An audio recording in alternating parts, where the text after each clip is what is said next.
กราบสบายดีทุกคนคลิปนี้อยู่กับสองเกียงไกรรถไทยสิงคือเก้าคลิปนี้สิมาเกียมไปตัดใบมือเลยไปเบิ่งน้ำกันบ้านสิเป็นจีไดสภาพรถก็สิประมาณนี้เลยตอนนี้ก็เอายางขึ้นแล้วเนาะเอายางขึ้นไปสกัวไว้ยางกับบ่ดีไม่ได้ดอกยางขึ้นเลยยางสภาพยางสิประมาณนี้แหละเอาสกัวไว้ห้าเศษมึงเบิดแล้วเนาะ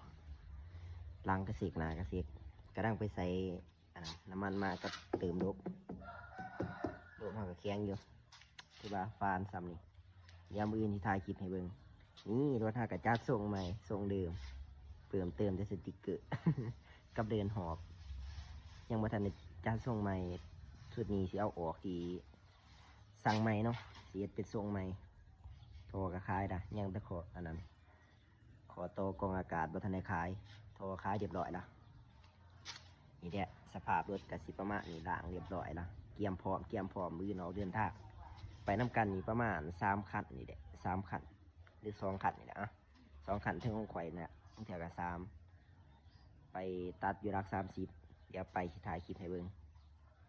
นี่แหละสภาพรถไปเบิ่งกันตอนหอนบื้นเลยซะไปทุกคนไป let's go